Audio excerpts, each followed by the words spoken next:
হযরতে মালিক ইবনে দিনার রাহমাতুল্লাহি আলাইহি দৌড়ায় চলে আসছে সকালবেলা। এসে তিনি চলে আসলেন ওই মুহাম্মদ ইবনে হারুনের কাছে, সুসংবাদ দিয়ে বলেন, মুহাম্মদ ইবনে হারুন যাও, আল্লাহ রাব্বুল আলামিন রসুল কালকে রাত্রিবেলা আমার স্বপ্নে দেখা হয়েছে, আল্লাহর নবী তোমার জন্য একটা সুসংবাদ নিয়ে আসছে, আল্লাহ তোমার তওবা কবুল করেছেন, আল্লাহ তোমারে মাফ করে দিয়েছেন।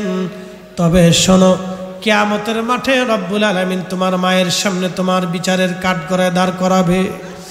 আল্লাহ তোমার মায়ের সামনে বিচারের কাঠগড়ায় দাঁড়া করাইয়া আল্লাহ তোমার এবং তোমার মায়ের ফয়সালা করবে। তোমাকে আমার আল্লাহ দুনিয়ার সমান 3 দিনের সমান 72 ঘন্টা টাইম তোমাকে জাহান্নামের আগুনে পোড়ানো হবে, জাহান্নামের কঠিন শাস্তি তোমাকে দেওয়া হবে।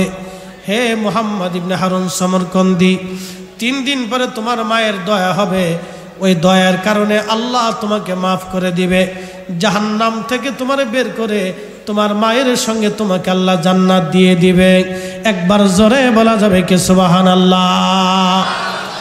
এই সুসংবাদ শুনিয়া মুহাম্মদ ইবনে হারুন আর স্থির থাকতে পারেন নাই, ওই অবস্থায় তিনি জিকির করতে করতে মারা গেলেন। এই সুসংবাদ শোনার পরে তিনি আর স্থির থাকতে পারেন নাই। অনেকে দেখবেন খুশির সংবাদে মারা যায়, কি যায় না? এই ব্রাহ্মণবাড়িয়ার রাস্তা হইতেছে, এই আপনার 4 লেন রাস্তা না 8 লেন রাস্তা করতেছে, ভৈরব থেকে বিশ্ব রোড পর্যন্ত কাজ শুরু করছে। তো রাস্তার পাশে একজনের জমি, এক রিক্সাওয়ালার জমি, তো জমি বাবদ সে 2 কোটি টাকা পাইছে। তো জীবনে কোনোদিন 2 কোটি টাকা দেখে নাই, সারা বছর রিক্সা চালাইয়া অল্প কিছু রুজি টুজি করছে। তো এক লগে তার অ্যাকাউন্টে 2 কোটি টাকা আইছে না, এই টাকা আসার লগে লগে হেবাটা খুশির চোটে স্টক করে মরে গেছে। বুঝতে পারছেন? খুশির চোটে হেতা স্টক। তার তো জমি আর 2 কোটি টাকার জমি না, কিন্তু রাস্তার পারপাসের কারণে তার 2 কোটি টাকা সরকার তারে দিছে, যে গরিব মানুষ বেশি বাড়াই দিছে আর কি।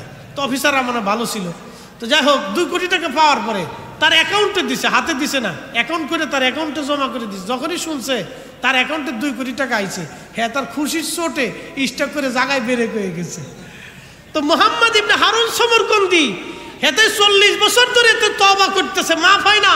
40 বছর পরে যখন ক্ষমার সুসংবাদ পাইছে, খুশির আতিশয্যে সহ্য করতে না পারিয়া সে ওই হযরতে মালিক ইবনে দিনারের সামনে কালমা পড়তে পড়তে মারা গেল।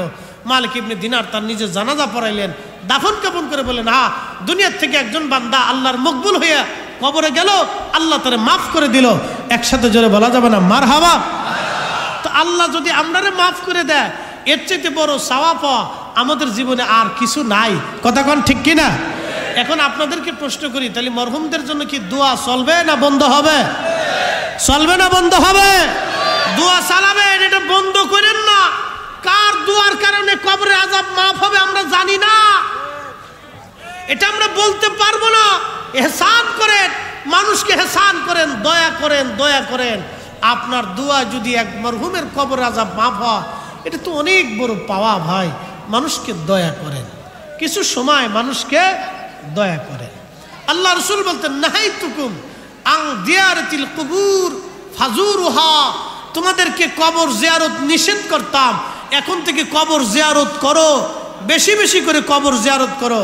2টা লাভ হবে, একটা কবরের কাছে গেলে তোমার অন্তর মোমের মতো নরম হবে, আর একটা কবরের পাশে যাওয়ার সাথে সাথে আল্লাহ রাব্বুল আলামিন তোমার আখিরাতের কথা মনে করাই দিবে, তোমার অন্তরে কবরের কথা স্মরণ আসবে, আখিরাতের কথা মনে আসবে।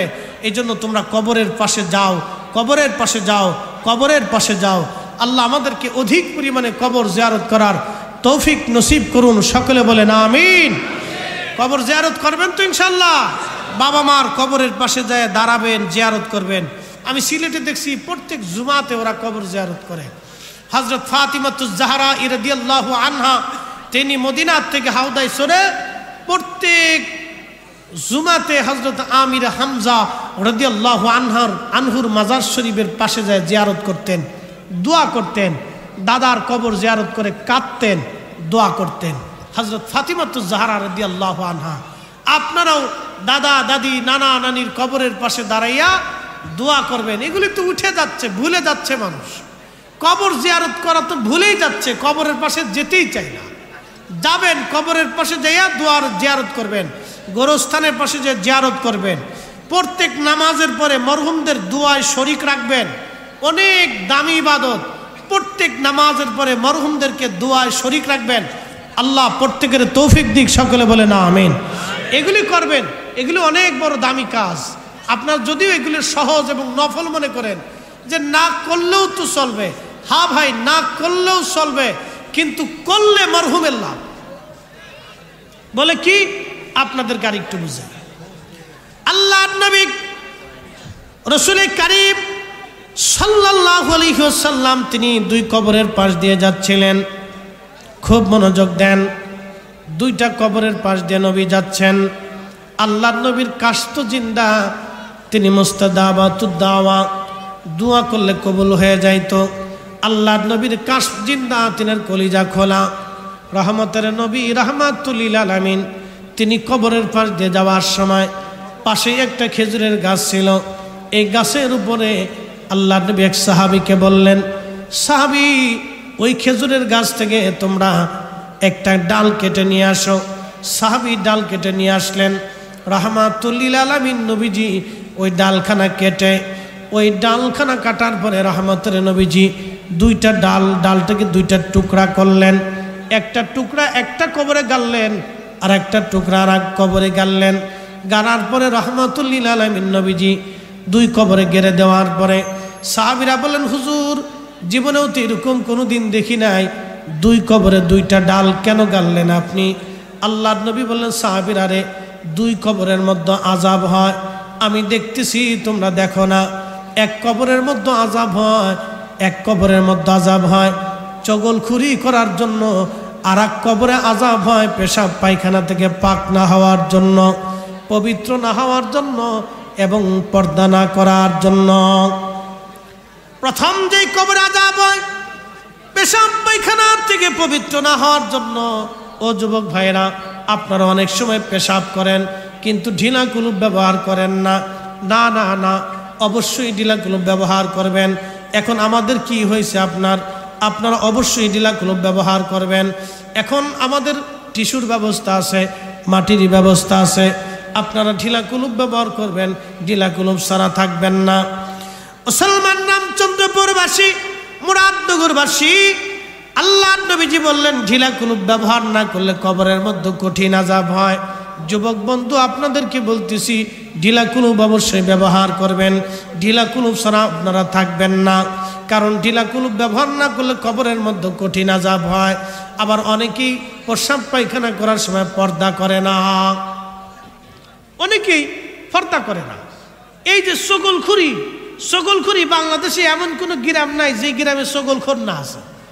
বলে হুজুর সগলখোর কি? এই গ্রামে কিলিকবাস, আমাদের দেশে আঞ্চলিক ভাষায় বলে কিলিকবাস আছে না ভাই? নামাজও পড়ে, কিলিকবাজও করে, এরকম বহু মুসল্লি আছে। ফাওয়াইলুল লিল মুসাল্লিন আল্লাযীনা হুম আন সালাতিহিম সাহুন আল্লাযীনা হুম ইউরাউনা ওয়া ইয়ামনাউনাল মাউন। এই মুসল্লি নামাজও পড়ে আবার কিলিকবাজিও করে। মাহফিল দিবেন, এখানেও কিলিকবাস। বিয়ে শাদী করবেন, ওখানেও কিলিকবাস। সামাজিক অনুষ্ঠান করবেন, ওখানেও কিলিকবাস। মসজিদ সুন্দর করে সাজাবেন, এখানেও কিলিকবাস। কিলিকবাজের কোনো অভাব নাই, সারা দেশে এরকম গ্রামে গ্রামে কিলিকবাস। এই কিলিকবাজের নাম হলো সগলখোর। কবরে এদের কঠিন ভয়াবহ আযাব হবে, কঠিন ভয়াবহ দুইটা কবরে আযাব হচ্ছে। একটা হলো কিলিকবাজের, আর আরেকটা হলো পেশাব পায়খানা করে ও ঢিলা কুলুপ করতো না। আমাদের দেশে অনেকে আছে পেশাব পায়খানা করে, মাগার ঢিলা কুলুপ করে না, পবিত্রতা অর্জন করে না, আর যেখানে সেখানে দাঁড়াইয়া সেল মেশিন স্টার্ট করে। ও লজ্জা শরম কিছু নেই, কোনো সময় গাছের গোড়ায় করে। তবে মেহেন্দি গাছের গোড়ায় জীবনে করেন না, তাহলে আর কলকাতা হারবালেও কাজ হবেন না, কিন্তু বলে দিয়ে গেলাম, বুঝতে পারছেন? জীবনের তরে একবারে পাইপলাইন শেষ, ওটা দিয়ে আর কোনোদিন কাজ হবে না। মেহেন্দি গাছের গোড়ায় কোনোদিন এ কাজ সারবেন না, কোনো গাছের গোড়ায় পেশাব করবেন না, আল্লাহ রসুল নিষেধ করছেন। ফলদায়ক কোনো গাছের গোড়াতে কখনোই পেশাব করবেন না। পেশাব খুব হিসাব কিতাব করে করবেন। এগুলি আমাদের বুঝে যাওয়া দরকার। ওয়াজ শুনে গেলে হবে না, ওয়াজ বাড়ি পর্যন্ত নিয়ে যাওয়া দরকার। আমার এক নাতিয়া ছিল, এটা এখন বর্তমানে এই ইফতা টিফতা পাস করে শেষ, এটা মুফতিও হয়ে গেছে। তা আমার ভাইয়ের মেয়ের হলো ফুলা, তখন আমি দাখিলে পড়ি, হ্যাঁ তখন ল্যাংটা, মানে হাফ প্যান্ট পরে।